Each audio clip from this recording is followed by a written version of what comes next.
In our lineup today on The Now, there's a new warning about a tip-over risk for this dresser sold on major websites. The push for stronger safety standards with products like this while the company delays a recall. And video games aren't just for kids. Why seniors are part of a growing gaming trend. And we talked to a company that has become a national role model for promoting mental health wellness in an effort to reduce suicide risk. Thank you, Annie, and thank you for joining us here on The Now Indy. Checking out the view in Bloomington. It is dry, but those clouds have been streaming in throughout the day and eventually will lead to some rain. Temperatures, they are mild. Nothing to complain about here with numbers running about 20 degrees above average for this time of year. It's 54 right now in Indy and Martinsville, 52 in Tipton and Peru. That warmth coming in on some breezy south winds. We've even had some gusts over the western portion of the state between 30 and 40 miles per hour. And it will stay fairly windy. Some isolated showers, fairly light at this point, mainly north of Interstate 70, moving through the Lebanon area into Kokomo at this point and also through Peru. These will continue to lift toward the east and northeast as we go through the next several hours. And look at those rain chances. They will really ramp up tonight and stay likely or probable as we go throughout the day on Friday. And we are talking about quite a bit of rain coming our way, and that's why we're looking at the potential for some significant river flooding here, especially over the northwestern portion of central Indiana as we go through the next couple of days, and could see some of that spreading to central and southern portions of the state as well. We'll talk about how high those river levels could rise in just a few minutes. Amanda? A 13-year-old girl is under arrest in Tippecanoe County for a fire that destroyed a home. The fire broke out just after midnight yesterday in the 2200 block of Longspur Drive in Wabash Township near West Lafayette. At the time, investigators believed it was a suspicious fire. It was later confirmed as a case of arson. Last night around 11 p.m., sheriff's deputies arrested a 13-year-old girl who lives in the area on a charge of arson.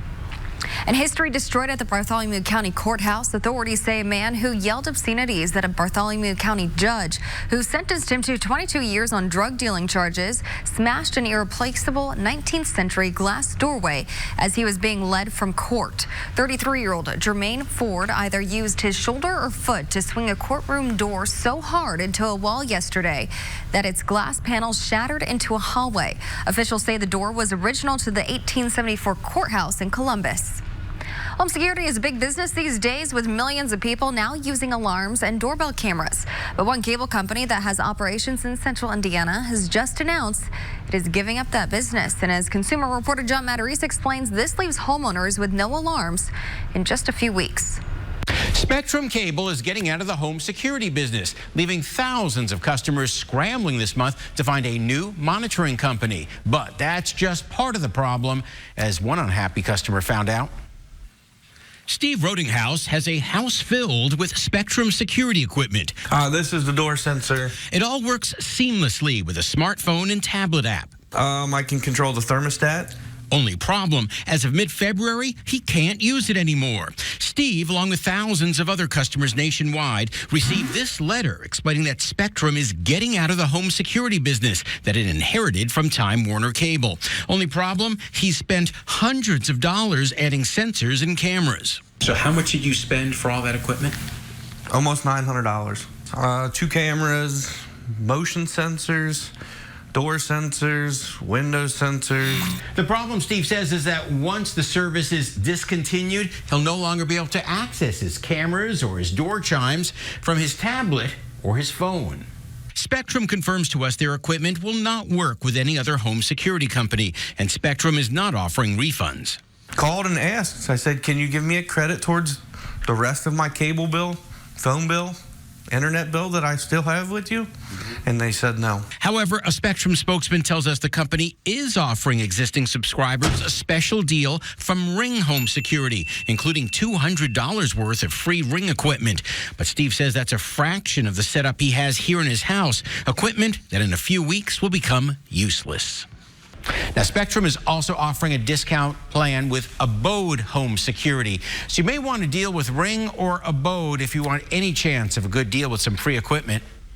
As always, don't waste your money. I'm John Matarese. Doctors are seeing more children with an illness that can look a lot like the flu or cold. It's known as RSV. It stands for respiratory syncytial virus. It comes with the typical runny nose, cough, and congestion we see in the wintertime. Adults can usually get over RSV without a problem, but it can be a lot more severe with young children. From a newborn to a 3-4 year age child, and they go to a daycare or they're exposed to other kids who have a runny nose, cold, or cough or congestion. These kids can fall sicker much more and will have more respiratory distress and dehydration than kids who are older. Respiratory distress and dehydration are what makes RSV different from the typical cold. Doctors say some of the signs include shortness of breath and difficulty breathing. Parents may be able to tell this is happening in a child if they're heavily breathing from both their nose and chest, as well as a grunting noise. It's important that families see a doctor before this becomes respiratory failure. Now, there isn't a vaccine specifically for RSV, but some doctors say they've been able to treat it with other vaccines. There is a vaccine which is actually an antibody treatment that we give to the most vulnerable premature infants, those that are in their first year of life and were born very prematurely. But it's not an ideal thing. You have to give a shot every month for the 5 months that is typically the season. Doctors can also do other things to treat the symptoms, like giving kids extra oxygen. RSV usually lasts about 2 weeks. Well, there is good news for oil prices. That tops our Now News feed. Prices have steadied following concerns surrounding the conflict between the U.S. and Iran. The events of the past week had sent the price of crude to a 4-month high. Border wall construction is moving forward. This comes after a federal appeals court overruled a lower court's decision to stop the government from spending $3.6 billion. That money had been diverted from military projects. It will now fund 175 miles of the wall. A second baby has been born in the U.S. as a result of a donated uterus. A woman in Pennsylvania was able to have the child after receiving the uterus from a donor who died. The first baby born in the U.S. after a transplant was in Ohio back in June. All right, back to our lineup. There is a serious tip-over risk for this dresser sold on major websites, but it's not being recalled yet. So we're looking into why and the push to get stronger safety standards.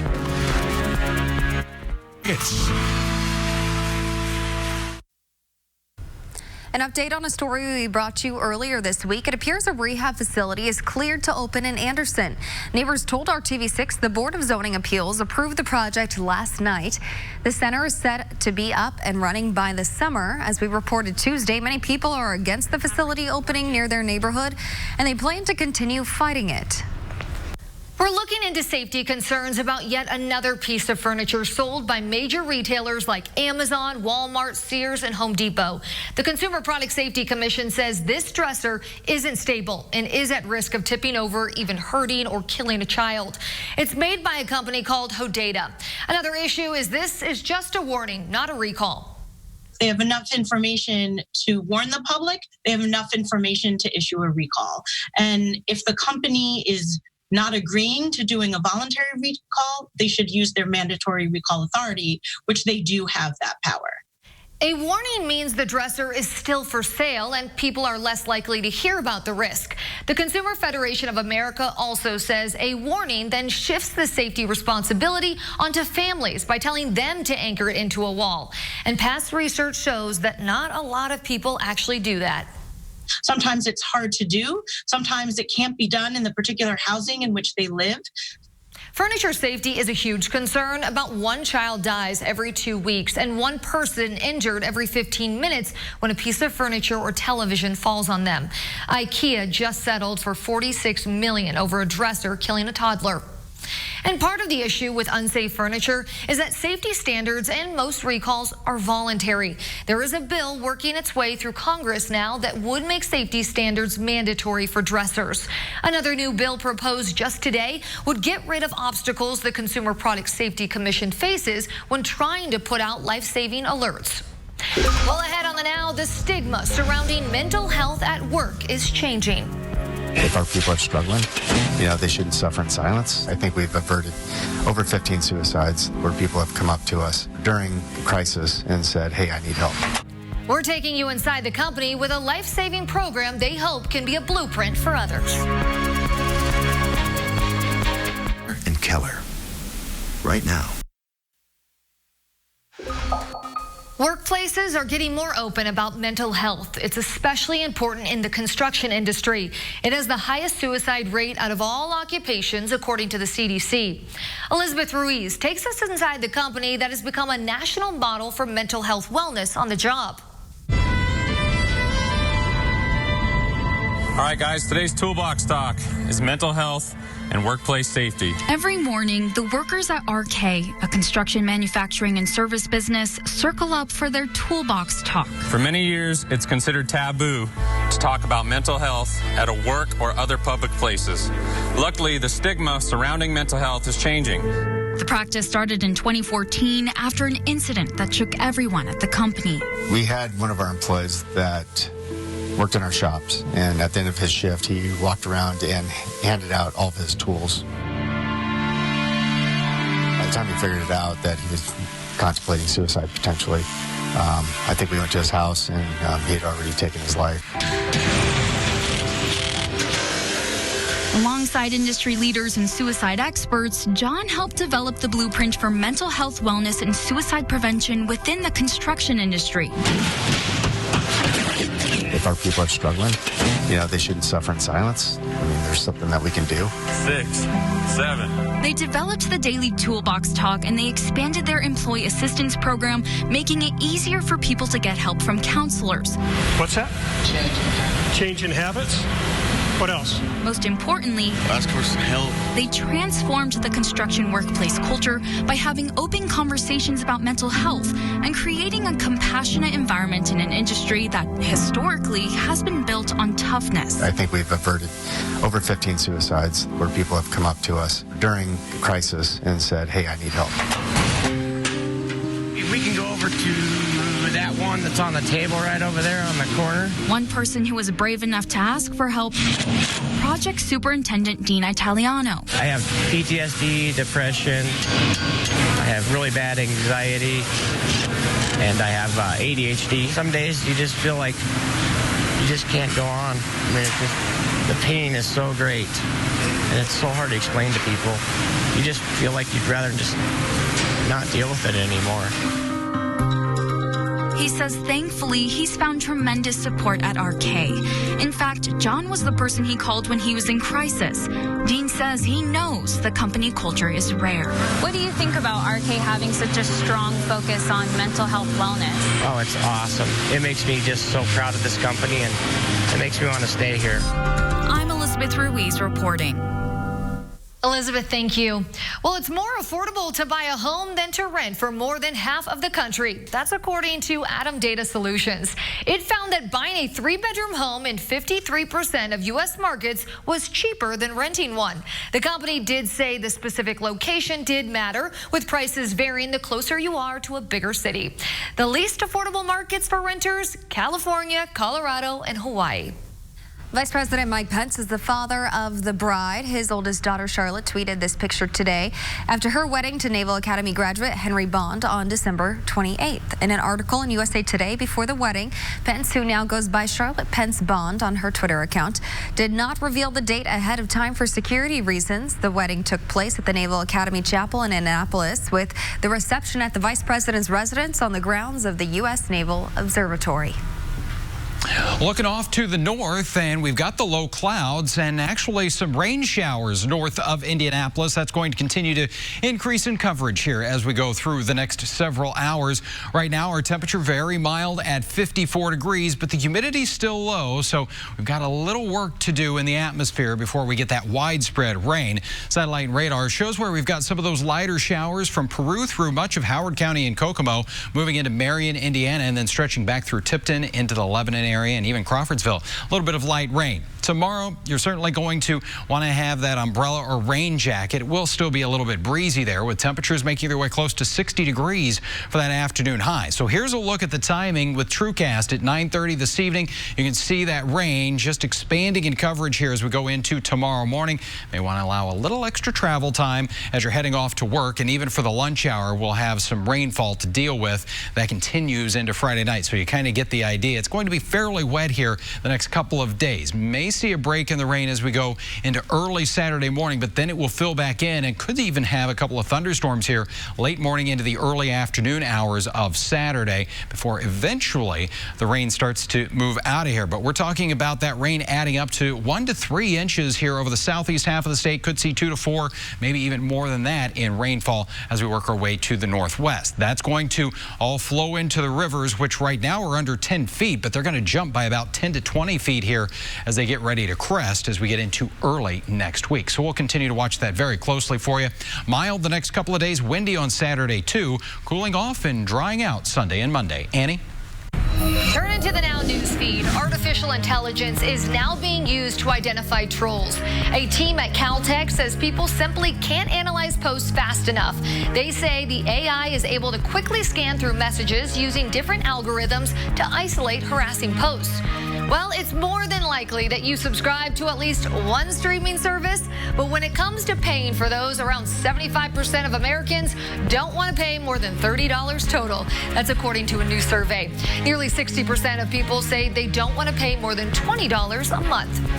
Verizon is making changes to help avoid people cutting the cord. It's getting rid of cable bundles. Instead, it will let people who have Fios choose a separate internet and TV options. There also won't be 1 or 2 year contracts. The company is moving to a monthly option where people can switch plans.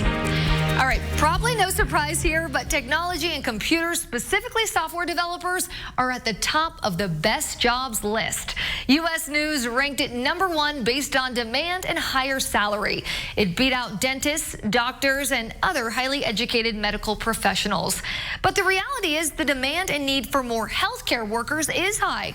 Even straight out of high school, 4 of the top 5 ranked jobs that you can get without a college degree had something to do with the medical field. So whether you're looking to work with computers or people, there are certain skills in demand this year. Emotional intelligence and relationship building and those sorts of soft skills are something that really people in your professional community can vouch for you. LinkedIn is out with a brand new list of both hard and soft skills that are trending in job postings for 2020. Blair Decembril mentioned emotional intelligence, which was new to the top 5 this year. The others are creativity, persuasion, collaboration, and adaptability. But in terms of hard skills, blockchain is new to the list. That deals with how data is stored and shared. The other top 4 also have to do with data or artificial intelligence and building products that help keep our attention. LinkedIn Learning has more than 15,000 courses that you can take on pretty much any skill. And another trend in jobs right now is a win for employees looking for better work-life balance. With such a tight labor market, we know that companies know that Gen Zers want a remote schedule. And in fact, that they're actually opening up their traditional office hours to make that flexible to ensure they get the best talent. Also, this year, more companies are asking people to audition before they hire. But of course, there's debate about how far those requests should go. We'll talk more about that tomorrow, and also what you can do after you've landed that job to make the best impression and set yourself up for long-term success. But next in the lineup, they didn't play video games as kids, but now more seniors are grabbing controllers, and the results are surprising them. I had no idea that I was going to play a video game and move my whole body, so it's like, whoa. How the games are improving seniors' health and becoming a big business.